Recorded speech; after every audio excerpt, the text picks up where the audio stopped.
वहाँ हिंदू घटा, जहाँ से हिंदू घटा वो देश टूटा। सिंध में और बंगाल में सबसे ज्यादा पैसा था। हम हिंदू भाइयों को पैसे की लत लगी, प्लॉट गाड़ी बंगले में उलझे हुए रहे, वो लोग अपनी संख्या बढ़ाने लगे।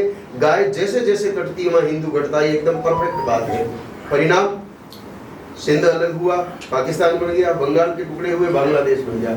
आज भारत के 20 प्रांतों में तेज गति से गो घट रही है। जहाँ गाय घट रही है वहां पर हिंदू घट रहे हैं। आज नागालैंड और केरल में वहां की गाय नहीं है, जितनी जा रही बाहर से जाके कट रही है। परिणाम देखिए आप, नागालैंड में जो 100% हिंदू जनजाति का क्षेत्र था, आज 8 से 9% रह गए हैं हम लोग। जिस केरल में अकेले अयप्पा के 36,000 मंदिर हैं, आप आश्चर्य करोगे, अयप्पा के 36,000 मंदिर है, बाकी देवता अलग। जहाँ सबसे बड़े बड़े मठ है वहाँ हिंदुत्व 18-20% पर सिमट के रह गया। कारण सिर्फ अगर गंभीरता से पाएंगे तो जहां जहां गाय कट रही है वहीं वहीं हिंदू घटा है, जहां जहां हिंदू घटा है वो लोग अपने को भारतीय मानने को तैयार नहीं। आप चले जाइए नागालैंड में, वो लोग आपको पूछेंगे, आप अगर अपना परिचय गुजराती के रूप में देंगे तो आपको गुजराती नहीं कहेंगे, इंडियन। वो अपने आप को हिंदुस्तानी मानने को तैयार नहीं है। ये तो आर्मी के भय से और सरकारी नीतियों के कारण भारत में टिके हुए हैं, हृदय से नहीं। अगर दिल से किसी को भारत से जोड़े रखना है तो उसको गाय से जोड़े रखना बहुत जरूरी है। नहीं तो मैं कह रहा हूं आज आप और हम और हमारी पीढ़ियां भारत विरोधी हो जाएगी अगर गाय से प्रेम नहीं किया तो गाय माता को बचाने के लिए कोई न कोई ठोस उपाय करना ही पड़ेगा। अब इसको लेकर के जो पहले कानून बने हुए हैं उनको बदलने के लिए जो एकदम स्पष्ट, विस्तार न करते हुए मैं एक लाइन में बोल दूं कि 4 दिन पहले हमारी मलुक पीठ में सरसंघ चालक जी के साथ बैठक वृंदावन में गो सम्मान आह्वान अभियान को लेकर के ही चर्चा चली।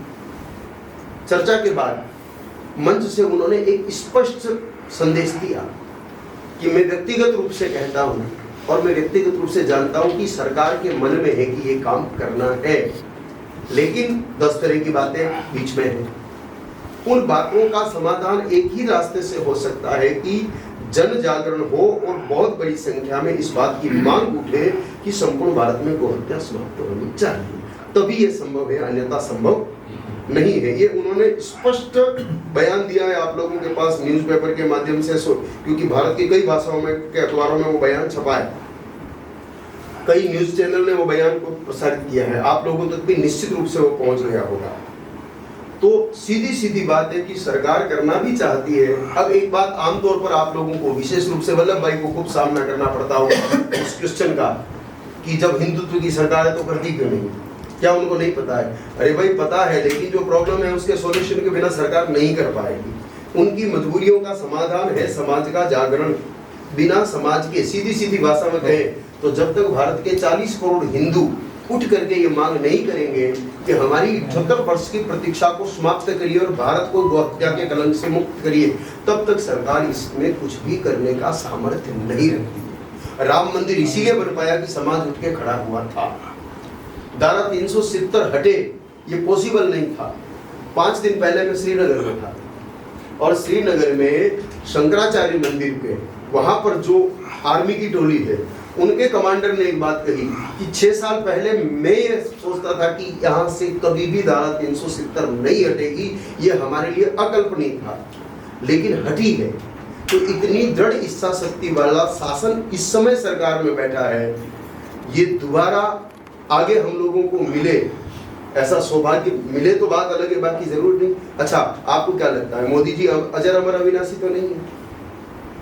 उनकी अच्छी आयु है, एक समय वो रिटायर्ड होंगे, तो क्यों न हम इसी, संत भी कह रहे हैं कि 2029 से बाद में बहुत मुश्किल हो जाएगा, जो काम अभी हो गया तो हो गया, और देश की परिस्थितियां भी कह रही, तो क्यों नहीं हम अभी एकजुट होकर के एकदम निष्काम निष्पक्ष रहते हुए गाय माता के विषय को आवाज उठाए। ये चर्चा संतों में चली, तब संतों ने तय किया कि बिना किसी संस्था के, क्योंकि संस्था होती है तो संस्था का एक विरोधी खेमा भी होता है, बिना किसी व्यक्ति के, क्योंकि व्यक्ति का भी विरोधी होता है। आज वल्लभ भाई कतरिया भारत में गो सेवा के लिए पूरे देश में दौड़े हैं, लेकिन फिर भी राजकोट में इनके ज्यादा नहीं तो 5 विरोधी आपको मिल जाएंगे। इसलिए व्यक्ति और संस्था से परे गाय माता को प्रधान संरक्षक और नंदी बाबा को अध्यक्ष रखते हुए सारे भारत के जितने भी सनातन धर्म के खड़ दर्शन के महात्मा है, सभी अखाड़ों के महात्मा है, सभी परंपराओं के महात्मा है, वो साथ में रहे, उनके अनुयायी साथ में रहे। और भारत में जितने भी राष्ट्र प्रेमी, गो प्रेमी, सनातन प्रेमी संगठन है, वो सब साथ में मिलकर के और सरकार से आग्रह पूर्वक, अभियान शब्द, आंदोलन शब्द नहीं और ज्ञापन नहीं, प्रार्थना पत्र, क्योंकि विरोध उसका किया जाता है जो पराया है। यहाँ पर आप जितने लोग बैठे हैं, आप सब ने मिलकर के सरकार बनाई है, तो उसका विरोध करने का कोई औचित्य दिखाई देता नहीं। और विरोध किया भी जाए तो तब जब सरकार सारे काम खराब कर रही है। जब हम देख रहे हैं कि अधिकांश कार्य सरकार ठीक कर रही है, अब सब काम अच्छे तो भगवान भी नहीं करते धरती पर, वो भी आते हैं तो वो भी कुछ कमी रख करके जाते हैं।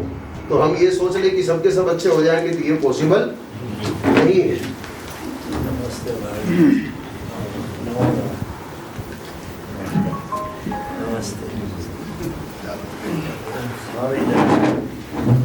હવે આવો પેલા કે થોડી પ્રાર્થના કરી દઈએ. મેં કહ્યું એટલે જ એને ફોન કર્યો, હું કહ્યું તું ચાલુ કર.